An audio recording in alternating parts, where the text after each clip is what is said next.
Assalamualaikum sahabat, kembali lagi di Zakul Channel. Kali ini kami akan ceritakan kisah sedih seorang cewek mualaf, sebut saja Lara. Bagaimanakah kisahnya?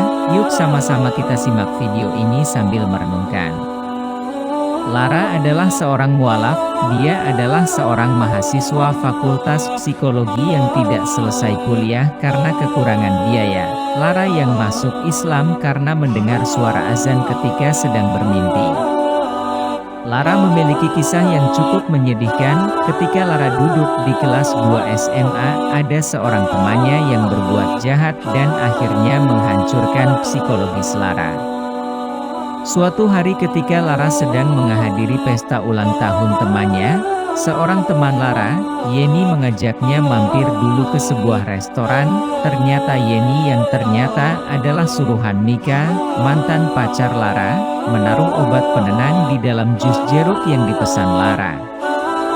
Setelah meminum jus jeruk itu, Yeni yang sudah dibayar Mika, menggotong Lara ke mobil Mika. Yeni akhirnya meninggalkan Lara yang sedang pingsan di mobil Mika. Ketika sadar keesokan harinya, Lara terbangun di sebuah kamar dan kemudian menyadari Mika tertidur di sampingnya. Mika yang mabuk juga masih belum sadar ketika Lara terbangun. Lara mendapati dirinya dalam keadaan tidak memakai baju. Lara yang setengah sadar berusaha memakai bajunya yang berserakan di pinggir tempat tidur, dan perlahan mulai menyadari apa yang terjadi, menyadari bahwa Mika telah berbuat tidak pantas pada dirinya. Akhirnya setelah berpakaian lengkap, Lara keluar dari kamar, yang ternyata adalah kamar hotel, dan memanggil taksi untuk pulang ke rumahnya karena tasnya yang berisi dompet hilang. Di rumah, ibu Lara yang cemas menunggu kepulangan Lara. Akhirnya lega, ternyata anaknya pulang dalam keadaan selamat. Ibunya bertanya kenapa Lara tidak pulang semalam, dan Lara menceritakan semuanya dengan terbata-bata. Ibu Lara sangat marah mendengar cerita Lara. Ibu Lara lalu mendatangi sekolah Lara dan menemui wali kelas dan kepala sekolah, menceritakan kisah Lara. Akhirnya kepala sekolah memanggil orang tua Mika dan orang tua Yeni. Orang tua Mika dan orang tua Yeni meminta berdamai dan memohon agar kasusnya jangan diteruskan ke polisi, tetapi ibu Lara bersikeras melaporkan perbuatan Mika yang telah berbuat tidak senonoh dan telah menghancurkan psikologis Lara. Yeni juga dilaporkan sebagai kaki tangan. Akhirnya Mika dan Yeni dihukum penjara dan juga dikeluarkan dari sekolah.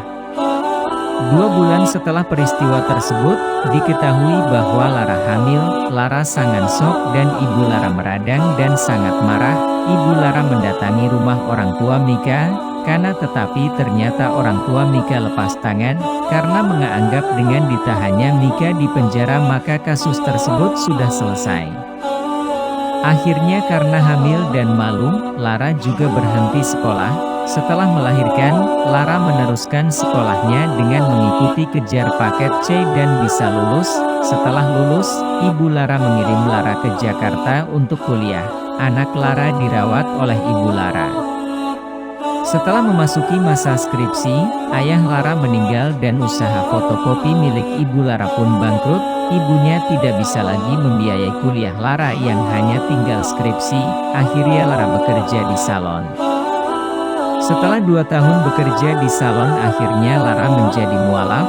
Selama 2 tahun bekerja di salon, setiap malam Lara bermimpi mendengar suara azan. Akhirnya Lara mendatangi sebuah masjid dan mengucapkan 2 kalimat syahadat dan memantapkan dirinya memeluk Islam.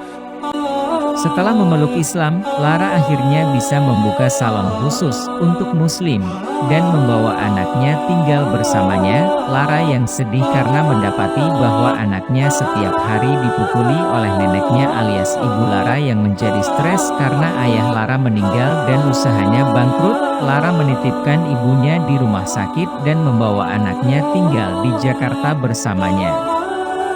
Lara berusaha untuk tetap tegar menjalani hidupnya.